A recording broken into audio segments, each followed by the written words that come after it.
Psalm 37. Ohne Gott ist alles Schrott. Der Psalm ist von David, auf ihn nun der Spott. Krieg keinen Hass auf die Übeltäter, beneide sie auch nicht, denn früher oder später welken sie dahin wie eine Blume ohne Wasser, verdurren sie wie Gras, nur noch heftiger und krasser. Setz deine Karten auf Gottes Rat und leb nach dem Motto, jeden Tag eine gute Tat. Geh mit der Wahrheit Hand in Hand und bleib bei Gott und in seinem Land. Deine Herzenswünsche erfüllt dir der Chef, unser Gott. Hey, mach einen Freudensprung, werd vor Freude mal rot. Vertrau doch dem Gott, er lässt dich nicht im Stich. Er ist der Checker und hat einen geilen Plan für dich. Seine Gerechtigkeit und Treue sieht jeder wie das Sonnenlicht. Keiner kann das leugnen, darauf hat jeder klare Sicht. Sei geduldig und halt mal den Rand, warte gespannt auf Gottes große Hand. Wenn den Gangstern was gelingt, scheiß doch drauf. Zur rechten Zeit kommt der Chef, nimmt das Warten in Kauf. Werde nicht aggro, pass auf, sei auf der Hut. Denn auf falschen Wegen läuft man, wenn man was mit Wut tut. Die auf Gott hoffen und ihm vertrauen, bekommen ihr Stück vom Kuchen, müssen es nicht klauen. Aber wer Böses tut, den wird Gott vernichten. Nirgends auf der Welt wird man den mehr sichten. Es ist aus mit ihm, denn Gott wird ihn gerecht richten. Und die, die immer frei von Gewalt waren, werden bald den fetten Lohn einfahren. Freudenpartys sieht man dann in Scharen. Die Korrekten haben die Gottlosen satt. Leute, in deren Herzen Gott die Hosen anhat. Sie planen diese Leute grausam zu stürzen, merken aber nicht, sie selber ziehen den Kürzeren. Deswegen lacht Gott, denn er weiß, der Tag der Abrechnung kommt auf dem Schnellzuggleis.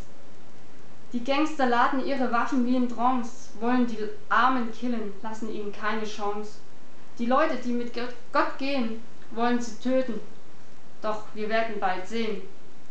Bald gehen sie selber flöten. Denn die Kugel prallt ab, die Rakete fliegt zurück, trifft sie ins eigene Herz. Zu Ende ist ihr Waffenglück.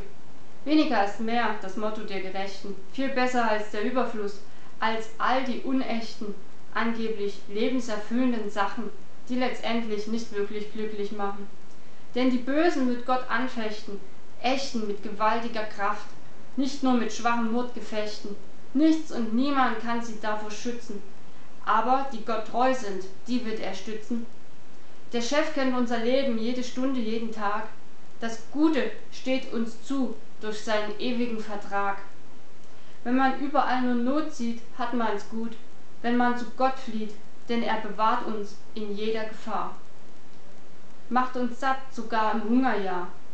Aber die Feinde von Gott gehen zugrunde. Selbst mit Macht, Reichtum und Schönheit gehen sie vor die Hunde. Im Himmel verschwinden sie wie der Zigarettenrauch. Sie werden zu nichts und ihr Geldhaufen auch.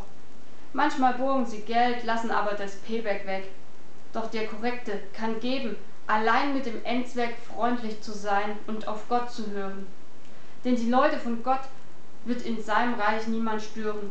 Das ganze Land wird ihnen gehören. Die Gottlosen aber wird er zum Tod beschwören.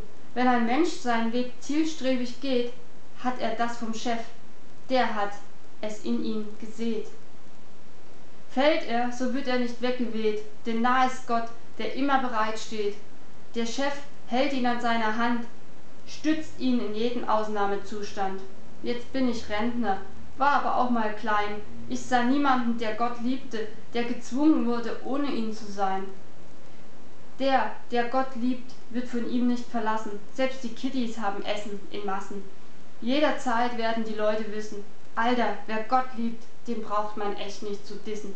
Der ist gut drauf und wenn ich Geld brauch, mache ich von seiner Liebe Gebrauch. Selbst die Kinder seiner nächsten Generation bekommen es fett von höherer Dimension. Ich geb dir nen Tipp, der Gute ist Tipp, das Gute ist Tipp. Die schlechte Seite frisst dich von innen auf, lass doch den Mist und komm mal gut drauf. Dann hast du den Sieg schon in der Tasche und machst nen Bogen um die Höllenasche. Denn Gottes Liebling ist die Gerechtigkeit, er ist treu und allzeit bereit, um auf dich aufzupassen für alle Zeit und um die Gottlosen zu vernichten mit Genauigkeit. die auf der Seite des Siegers stehen, werden dann in Gottes Land einziehen. Diese Sieger lallen aber keinen Stuss, jeder weiß, die haben vom Leben keinen Verdruss. Sie erzählen von Reich, Recht und besitzen Weisheit und leben in Gottes Abhängigkeit. Bestimmt vom Gesetz ist ihr Herzensbiet, sie verirren sich nicht, selbst im Nebelgebiet.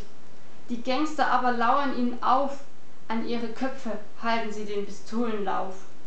Doch der Chef lässt sie nicht in die Grube fallen, er bewahrt sie in diesen harten Krawallen.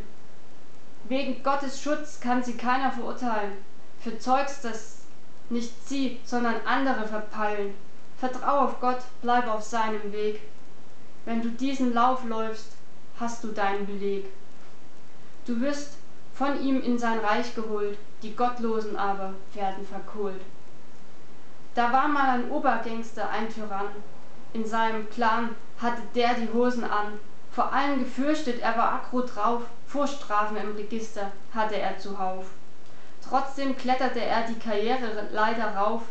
Er erinnerte mich an einen Riesenkran auf einer Baustelle am Flughafen Frankfurt-Hahn. Er hielt jeden Sturm stand mit geringem Aufwand.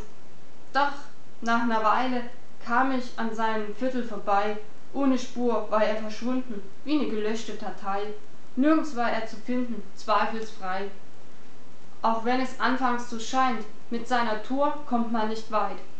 Schau doch die anderen an, die Aufrichtigen, die sind gut dran. Die Zukunft gehört ganz allein ihnen, weil sie dem Frieden schon immer dienen.